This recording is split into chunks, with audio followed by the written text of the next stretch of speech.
Meltdown. Part 2 of our investigation of the orgy of greed and recklessness that drove the world into financial collapse.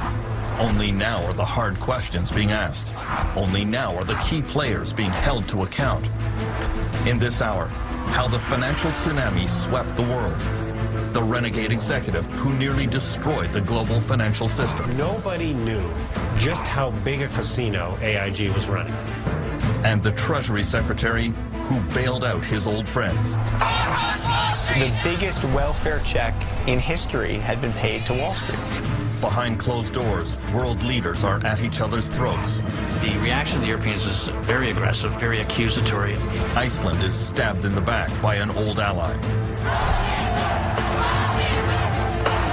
Meltdown, the secret history of the global financial collapse.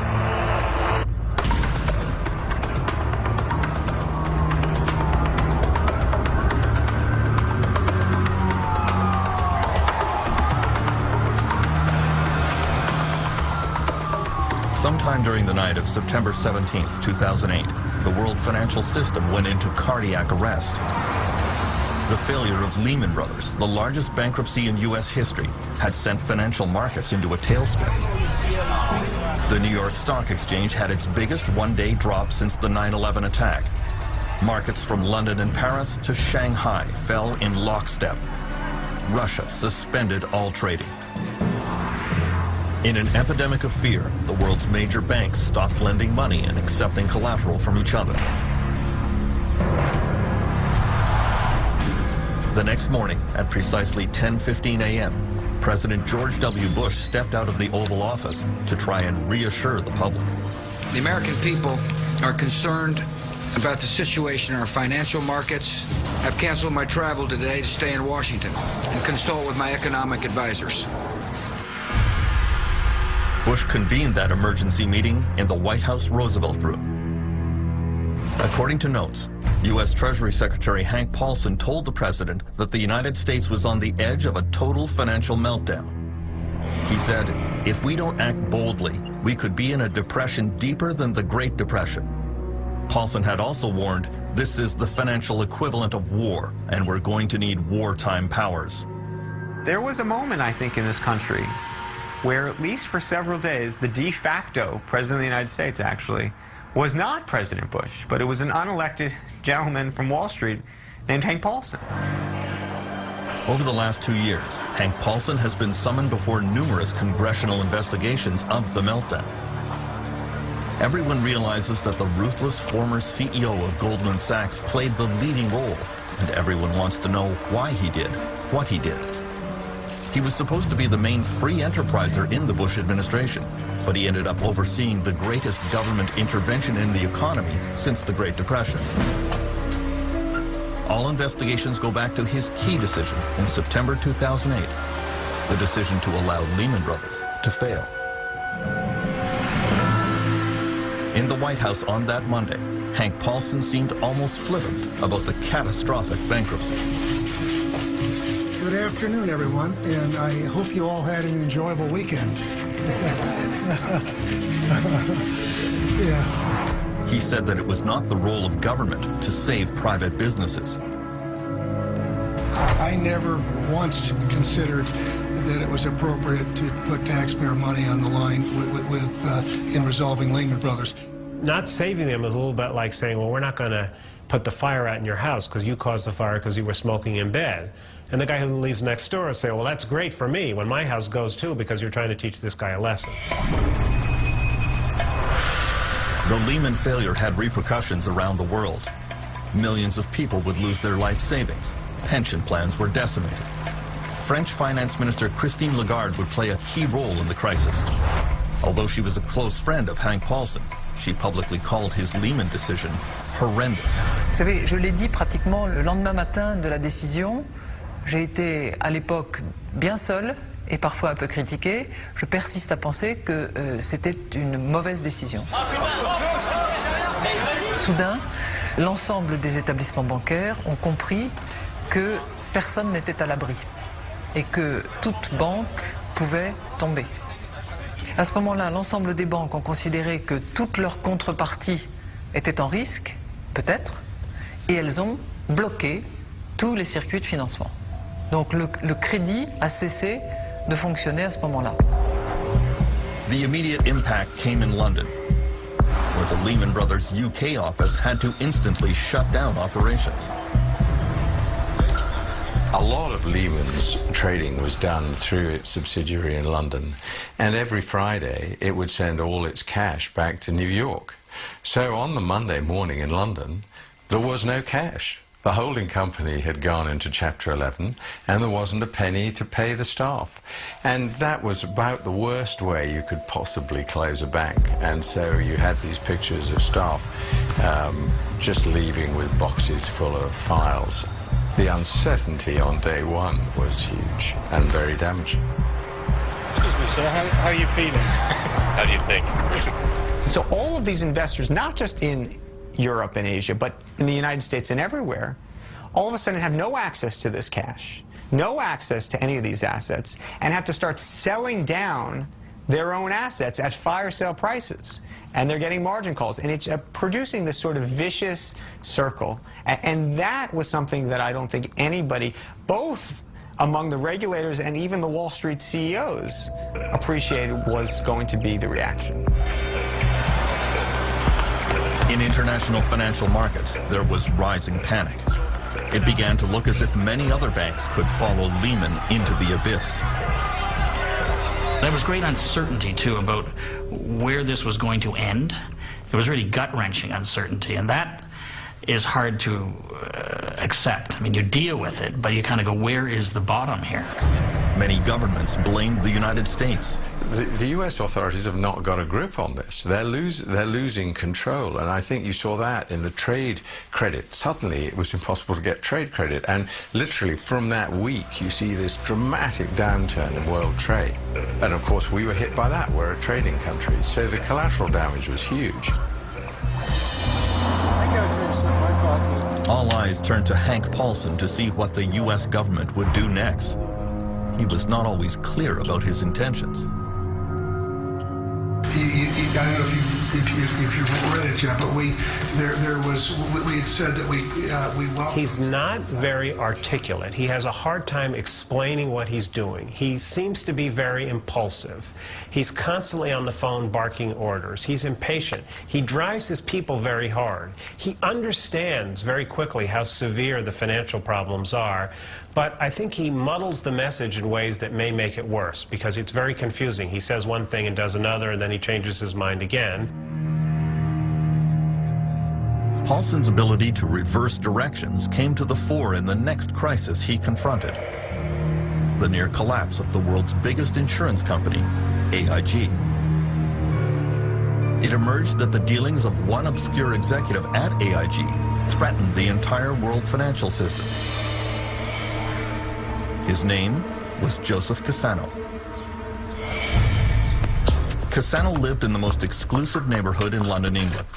Every morning at 7 a.m., the 53-year-old American executive would hop on his bicycle for the short trip to the office. He may have dressed like a bike messenger, but in fact he was the head of the financial products division of AIG. He had moved to London because the kind of trading he did was banned in the United States. Cassano would insure companies against the failure of their business partners. It was a very risky thing to do. But in conference calls with investors, he claimed that it was a no-lose proposition. It's hard for us, without being flippant, to even see a scenario that would see us losing $1 in any of those transactions. Joseph Cassano's bet was that a lot of banks and mortgage companies around the world could never fail all at once. Of course, the downside was that if for any reason those products started to misperform, if the housing market crashed in a way that people hadn't seen in living memory, then of course AIG would face a very big bill. But Cassano, like many traders, didn't worry too much about that, and the terrible truth was that inside AIG, very few people other than Cassano himself and his particular unit had any idea what AIG Financial Products was up to. In September 2008, when many banks around the world began collapsing, Cassano's risky insurance scheme pushed AIG to the edge of bankruptcy. Hank Paulson was quick to deny that he had any intention of stepping in to save AIG. The truth was that the company's desperate financial situation came as a complete shock to the Treasury Secretary and all regulatory agencies in the United States. Total surprise, which is a complete indictment of the financial regulatory system. How can you be surprised by something that is so big and so dangerous that if it gets in trouble, you have to spend hundreds of billions of taxpayers' money to put it out of its misery? Nobody knew just how big a casino AIG was running. Reality was that AIG was such a monstrous creature with tentacles in so many parts of the financial system that if you had let AIG go down, you really would have been risking dragging the wider Western financial system with it. In the end, Paulson bowed to the inevitable and saved AIG with $85 billion of taxpayer money. Well, I think there was this sense of shock that AIG was being saved. I think also a sense of relief. I do think that at that point, people didn't realize how bad things really were, but thought that, boy, if AIG went, we would be in a lot more troubles. Can I ask you a question, please? Joseph Cassano was fired by AIG, but he walked away with $315 million. Sorry, we have no comment. Thank you.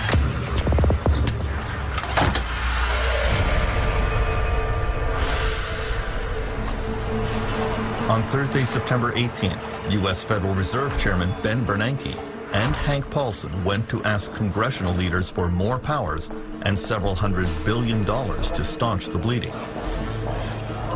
The meeting took place in the office of the most powerful woman on Capitol Hill, House Speaker Nancy Pelosi. Good evening. I'm very pleased to welcome the Democratic and Republican leadership of the House and Senate, as well as the... Bernanke speaks first. And, you know, Fed chairmen are usually kind of careful about predicting doom and gloom, because if they say they're going to be showers, everybody assumes it's going to be a hurricane. And he comes in and says, it's going to be a hurricane. He says that if you don't put some money up, taxpayer money to bail out the financial system, we'll have another Great Depression. And most of the members of Congress there are just completely stunned. Harry Reid, the majority leader, the senator from Nevada, says to him, well, how long do we have? And Bernanke says a couple of days. And Harry Reid says, the Senate of the United States does not flush a toilet in a couple of days. They really thought they were staring at the economic abyss. That's what was in front of them. And, you know, we focus so much on Lehman Brothers and AIG, but it was those next dominoes. It was Morgan Stanley going. It was Goldman Sachs going next. And after that, we were talking about General Electric, an American icon. Hank Paulson's telephone logs show that he was receiving calls from the head of almost every major corporation in America. Many of them, like Jeffrey Immelt of General Electric, worried that bankruptcy was just around the corner. Paulson realized that he had to pump government money into the financial system to allow banks to resume lending to consumers and to each other. He came up with a plan called TARP, the Troubled Asset Relief Program. The government would strengthen U.S. banks using taxpayer money to buy their questionable assets. We got to get this up to the hill quicker. We got to keep it simple, very simple.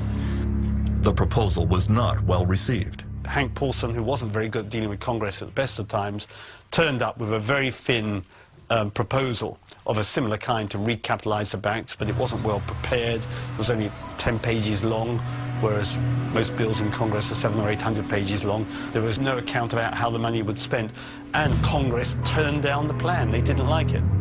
You see, what has been holding up the deal... Ohio Congresswoman Marcy Kaptur voted against the bailout. I saw it as a means for Wall Street to take a very gun-shy Congress a few weeks before election and strike the fear of God into them and get anything you wanted out of them and essentially transfer all of the losses that they knew were happening to the public sector. No, Mr. Paulson, we're not going to do what you're asking us to do. The vote did not turn out as Hank Paulson expected. On this vote, the yeas are 205, the nays are 228. The motion is not adopted. The the bailout package was defeated today. Stocks fell off a cliff, the largest single-point drop in history. In the end... Well, they were horrified. They thought that they had made the case that we were on the cusp of another Great Depression, and they couldn't believe that Congress wouldn't approve the money. They were stunned. And it made the crisis worse because it made everybody wonder whether our political system had its act together. Hank Paulson said he never felt worse than when his proposal was voted down, and he began to show it. One of the sort of physical reactions he has is he does these sort of dry heaves. It's sort of almost a nervous, emotional, tired, it's his form of sickness, if you will. There's a moment when he goes to the Hill. He's trying to convince these congressional members to pass TARP, and that evening, you know, they bring him a trash can, and they say, should we get the congressional doctor to come? And he says, no, this happens to me a lot.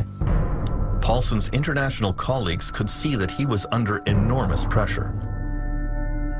Il a été sous des moments de stress exceptionnels, sans aucun doute. J'ai le souvenir précis d'une conversation téléphonique que je souhaitais avoir avec lui sur AIG et où il m'a dit je prends ton appel mais j'ai 15 secondes. Et je veux bien le croire. On était dans des périodes de temps extraordinairement courts pour des enjeux énormes. Ben Bernanke and Hank Paulson warned congressional leaders that if they did not get sweeping new powers and $700 billion, there was a serious chance of another Great Depression. In the end, they got the powers and the money, but the signs of depression started appearing anyway.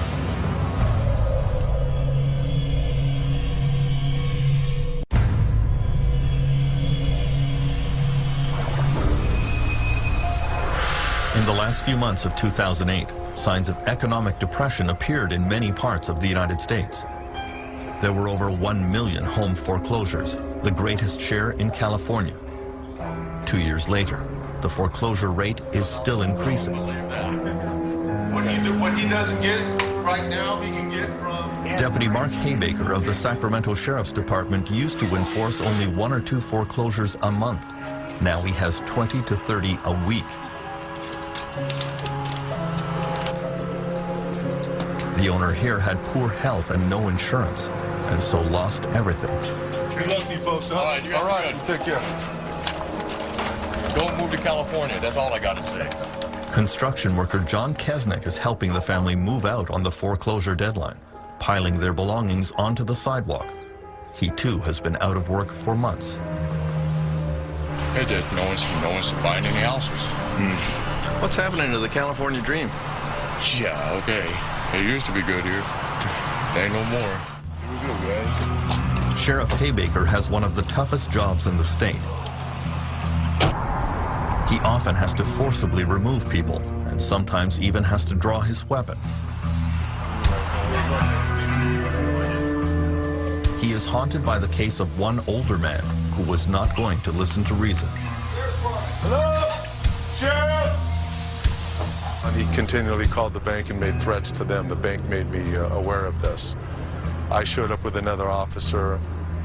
We approached the house and made entry into the house, and when we did, he shot himself, committed suicide. The living room was dark. He was sitting in the living room on a couch. Didn't leave a note for us, didn't leave any explanation at all, and he did pass away the day after that.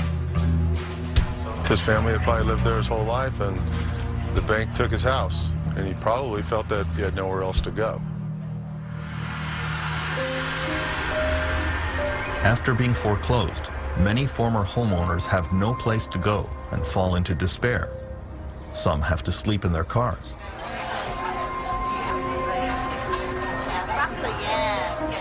Single mothers Nicole O'Connor and Audrey Shrivner have just found places in the St. John's Women's Shelter in Sacramento. Both had been living in their cars for weeks with their children. Audrey has also been battling cancer. I've been working since I was 15, so I have a lot of history, but physically I'm just not up to it, right now. And so for the months before I came here, me and the 2 kids were living out of my van. Yeah, and that's scary. Not many places you could park a car overnight. Being a woman by yourself. You've got security running around going, you're not supposed to park here. It's like, well, where are we supposed to go? And you're single woman, pregnant, 7 months pregnant, and you're like, where do I go? Where do I go? I'm not used to living on the street because I didn't know where to turn. You just cry. You're in a small van, and you just want to cry all night, and you just don't know where to turn. Under government pressure, California banks and mortgage companies hold events like this one in San Diego. Homeowners facing foreclosure are offered one last chance. They line up to talk one more time with bank officials, but there is little room for negotiation. It is exasperating for homeowners like Jack, who did not wish to provide his last name. They don't do any favors for anybody. It's all about money. They don't care about people. They could send them home, make them homeless, put them in the street. They don't care if they're elderly, disabled, people who lost their jobs or had a health condition or mental health condition. They could care less. They could care less. It's only in America. Rob or feed the rich. That's how it is in America. The actions of banks during the financial crisis raised the ire of many U.S. politicians. They don't return your phone call, or they put you through so many hoops that you get so confused that you just give up. And that's the whole idea. Wear you out. Make it confusing, make it very intimidating, and you'll walk away. And then someone else ends up owning that property, not you. So you've lost everything that you've invested in. The gentlelady from Ohio rise. Marcy Kaptur went to the U.S. House of Representatives and told Americans to fight back against foreclosures, even by resisting the sheriffs. What I'm telling people right now is stay in your homes. If the American people, anybody out there is being foreclosed, don't leave. You be squatters in your own homes. Don't you leave. In Ohio and Michigan and Indiana and Illinois and all these other places where our people are being treated like chattel. I would venture to say well over 75% of the people that get these notices from lending institutions have no clue about how to defend their own interests legally.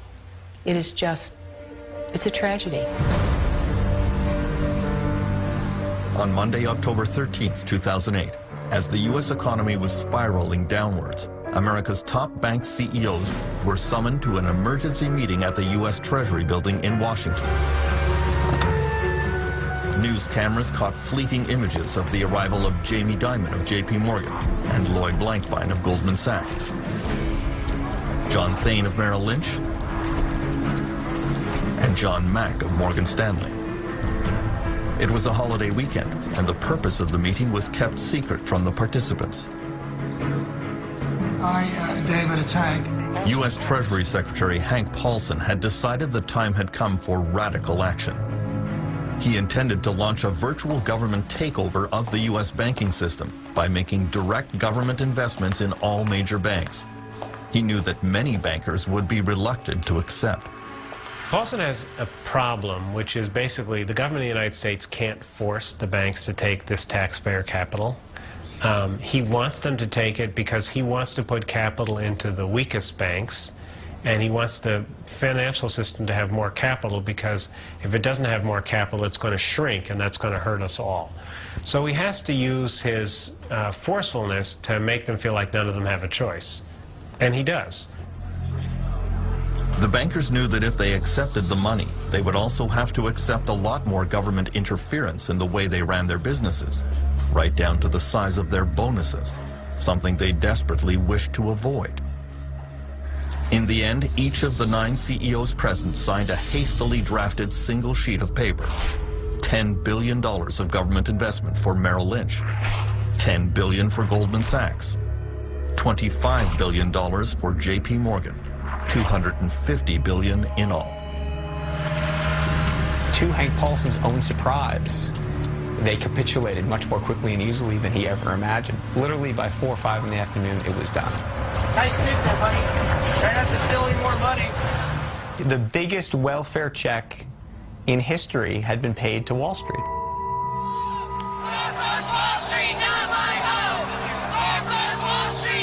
Hank Paulson may have had sound financial reasons for doing what he did, but he had no idea what the public reaction would be. Protesters filled the streets denouncing bailouts for billionaire bankers.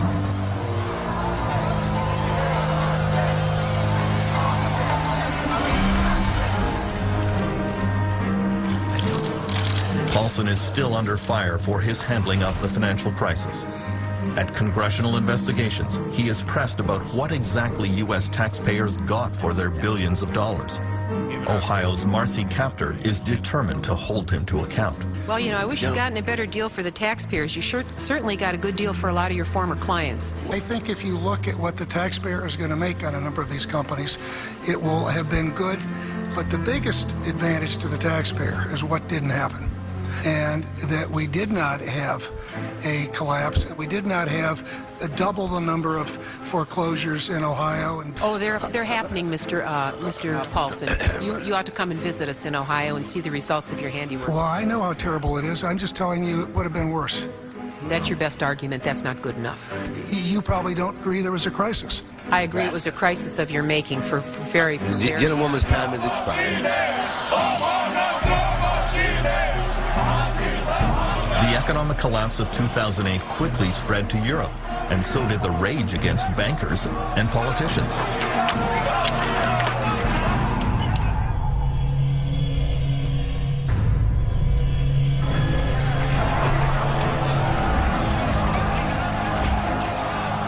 The 2 years since the financial meltdown have been marked by constant violent protests overseas. Police have fought pitched battles with demonstrators in London, in Italy, and in Lithuania. Protests in Greece began with farmers and quickly spread to civil service workers and students, all of whom are facing severe funding cuts because of the meltdown. From the very start, European governments stumbled in response to the turmoil.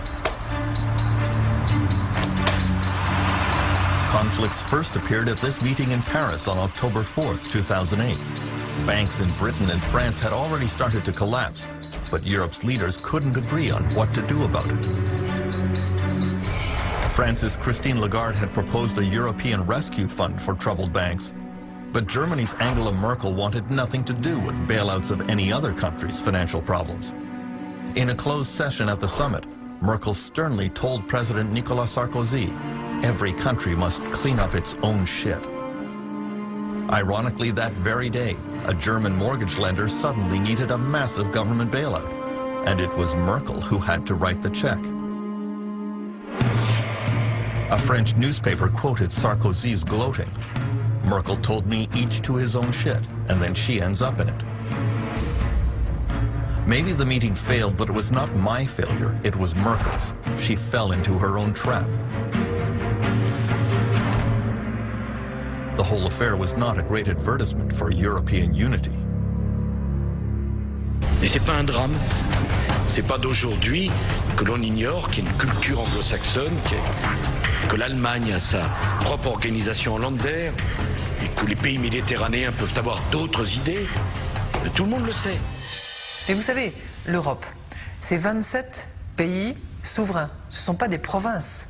Ce sont des pays avec leur souveraineté, leurs drapeaux, leurs hymnes nationaux, leurs histoires respectives qui ont souvent été en guerre les uns avec les autres. Et cette Union européenne qui est un véritable miracle depuis sa constitution, elle fonctionne de manière cohérente, consensuelle, cohésive. Mais elle ne fonctionne pas comme un seul homme sous une fédération comme pourraient fonctionner les États-Unis ou le Canada par exemple. We now know that the only thing that really unified the European powers was anger at the United States. A tug of war played out behind closed doors when world finance ministers descended on Washington to confront the Americans in the first week of October 2008. That critical meeting was chaired by Hank Paulson. Hank started the meeting by saying, you know, we're in a bad situation here. We have banks failing in the United States, banks failing in the United Kingdom. Some of the regional banks in Germany had failed. It was unclear that the markets would even open on the Monday, and we better deal with this. And that's a sobering conversation. French Finance Minister Christine Lagarde admits anti-American feelings were running high. qui est certain, c'est que les dérèglements financiers, à partir d'un marché, le marché américain, et qui a son origine dans une bulle immobilière considérable, a déréglé l'ensemble des circuits financiers et a précipité l'ensemble de nos économies dans le monde en situation très difficile. The reaction of the Europeans is, for the most part, is very aggressive, very accusatory of the United States. You caused this because you let Lehman Brothers fail. I didn't think it was particularly useful. I mean, and I pointed out to some of my colleagues that a lot of the European banks were leveraged at 30 to 1 and 40 to 1, so they couldn't really be too critical of investment banks on Wall Street that were leveraged the same way. The G7 finance ministers met President Bush the next day at the White House. He acknowledged that the United States bore the chief responsibility for causing the crisis and promised that the U.S. would change its ways to help clean up the mess. The finance ministers left the White House with a new plan that was agreed to by all G20 finance ministers, the World Bank, and the International Monetary Fund. So by Saturday night, everybody in the financial world that had anything to say in government or in the central banks had endorsed the plan. I think actually that's quite positive news in terms of world government. Former Canadian Prime Minister Paul Martin says world leaders were struggling with how the game of international finance had changed. The best example, I think, in many ways is, is this person buys a house in California, pays twice as much as he can afford and twice as much as the house is worth on the basis that the value of the house is going up. He gets a subprime mortgage, and it defaults. And what happens as a result of his default? Asian markets crater, and municipalities in northern Norway are declaring bankruptcy. That is an interconnectedness which I don't think anybody fully understood. Far from the corridors of power, some countries were immediately devastated by the global financial collapse. Iceland was headed for bankruptcy and ruin.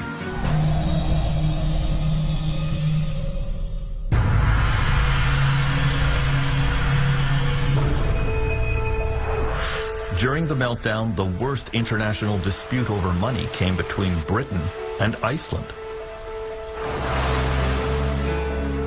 Iceland flew higher and crashed harder than almost all other countries. In the boom years, Iceland had privatized its banks. The new owners embarked on a binge of questionable financial practices.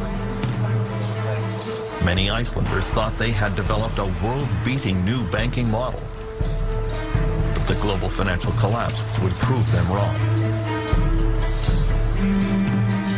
Egil Helgason is Iceland's most popular political broadcaster.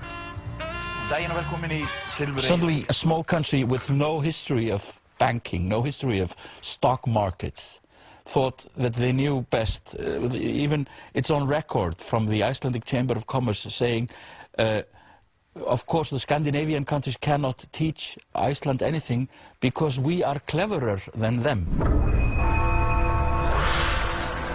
In the years leading up to the crisis, Icelandic banks opened operations in London and launched major ad campaigns to convince British citizens to deposit their money in high-interest Icelandic accounts. Credit cards, club cards, discount cards, frequent flyer cards, ridiculous. The actor John Cleese became a pitchman for the Kaupthing Bank. So all you Icelanders have got this figured out. Miss, I say, right. IceSave was an internet deposit scheme run by Landesbank. Because IceSave's an online savings bank, completely dummy-proof. Not quite. In October 2008, Iceland's banks quickly collapsed and had to be taken over by the government. Prime Minister Geir Haarde went on national television to announce that the country was facing bankruptcy and ruin. Svo hætta raunveruleg, góðir landsmenn, að íslenska þjóðarbúið myndi ef allt færi á versta veg, sogast með bönkunum inn í brimrótið og afleiðingin yrði þjóðar gjaldþrot. Guð blessi Ísland. The UK government immediately demanded that Iceland guarantee British deposits in Icelandic bank accounts. Already facing bankruptcy, Iceland refused. British Prime Minister Gordon Brown was furious. What happened in Iceland is completely unacceptable. I've been in touch with the Icelandic Prime Minister. I've said that this is effectively illegal action that they've taken. We are freezing the assets of Icelandic companies in the United Kingdom. Britain invoked its draconian anti-terrorism legislation and placed Iceland and Landesbank on its official list of proscribed organizations. Icelanders couldn't believe it. You have the Al-Qaeda, you have the Taliban, you have North Korea, and you have the Landsbanki of Iceland, the Financial Ministry of Iceland, and the Central Bank of Iceland. So when you're on this list, you have no chance. So whatever credibility there's left, it's gone. Icelanders were very upset that Gordon Brown had categorized them as terrorists. We basically think he's a bastard. We considered Britain a friendly country. The problem we got was that we understood the then Icelandic government to be saying to us that the creditors outside Iceland weren't going to get anything, and you know we just couldn't sit back and allow that to happen. I think the application of legislation that was intended to deal with terrorists against a friendly country, an old ally, NATO ally, was absurd. This would never have been done had they been dealing with a more powerful country than Iceland. I think there was nothing about bullying Iceland. I mean, Iceland had allowed these banks to develop and to ruin themselves and ruin the country. Things are clearly tough for our US and our global viewers, but look on the bright side, you could be in Iceland. Et en Islande, une nouvelle banque a été placée sous tutelle de l'État aujourd'hui. C'est la troisième. The financial system there teetered on the brink of collapse today. The scale of the crisis, the government's taken out these full-page ads reminding people to remember their loved ones, to think of their children. This is also sort of the end of an illusion that has sort of collapsed, because for a while everybody thought that they would be living in a famously rich society where everybody was moving around money, and we have to sort of reinvent ourselves as a nation. The financial meltdown triggered an epidemic of unemployment around the world. Perhaps the most astonishing collapse was in China.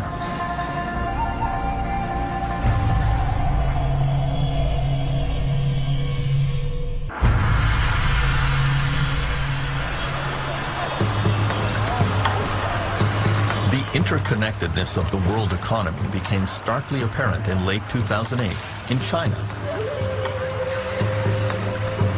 Shaoxing is China's textile capital and was among the first places to be hit by the full impact of the global financial crisis. The story begins with Tao Shulong, the millionaire owner of this textile plant in Shaoxing. Tao's factory employed 4,000 workers in an industrial compound that covered the size of several football fields.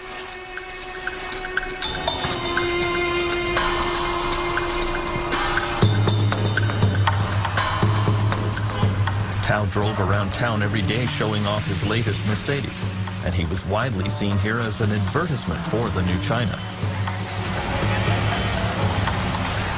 Unfortunately, in the fall of 2008, international orders for clothing from Tao's factories dried up all at once. Foreign customers told him they couldn't even pay for the shipments he had already exported. Tao quickly became desperate. He had no cash reserves to pay his workers, and there was no way under Chinese law that he could file for bankruptcy protection from his creditors.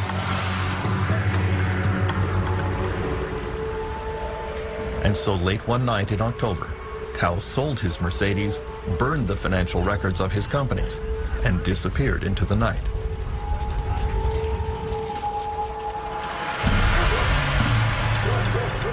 Tao wasn't the only one. Dozens of Chinese factory owners did exactly the same thing. There was a wave of bankruptcies in the Chinese industrial sector in late 2008, and millions of Chinese workers were suddenly thrown onto the street. Many textile and toy factory workers were owed months of wages. 那我们 We just want to be paid what we deserve, and we are not asking for anything that we do not deserve. The thing to remember about Chinese industry and Chinese companies is that they're highly reactive and responsive.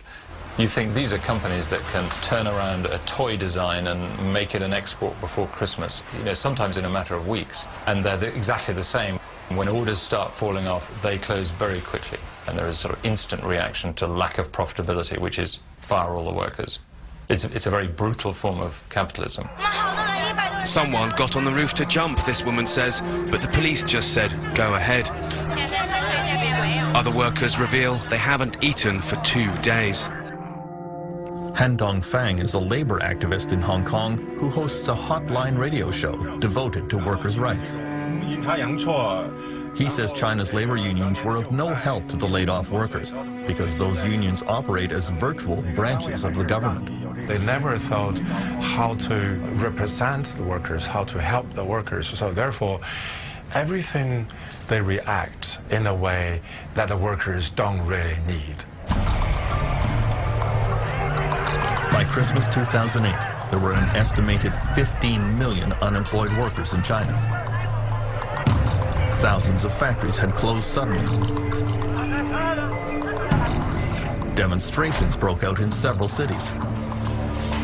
Some police cars were overturned.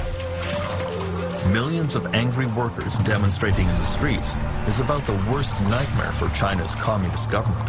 The interesting thing is that the Communist Party was extremely worried that that might happen. And it's always worried because its legitimacy, the legitimacy of the Communist Party of China depends absolutely on delivering economic growth. And if you talk to Communist Party officials, they will admit that. They'll say, look, if we don't deliver economic growth, there's nothing else, because we're clearly not really communist anymore ideologically.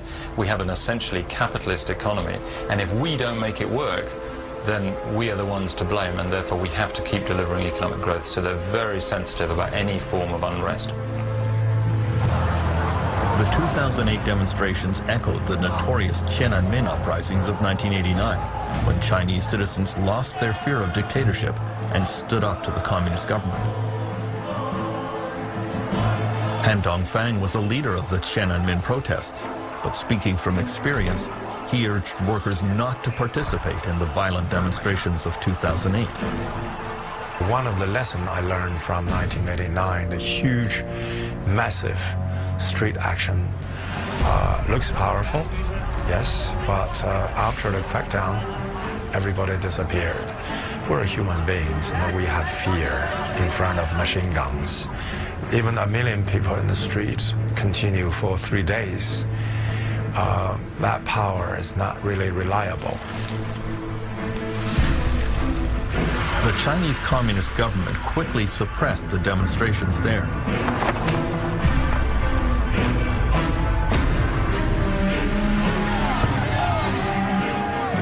But by the end of 2008, workers around the world joined the global protest against the economic devastation brought on by the financial meltdown. In Iceland, demonstrators pushed for the overthrow of the government. In France, some bosses were kidnapped and held hostage by angry employees. The victims of the crisis were fighting back.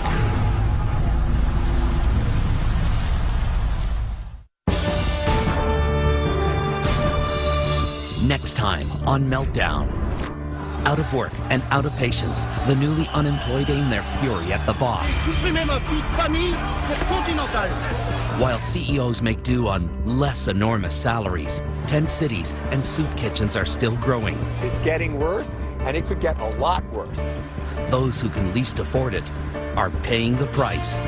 Meltdown, next time on Doc Zone.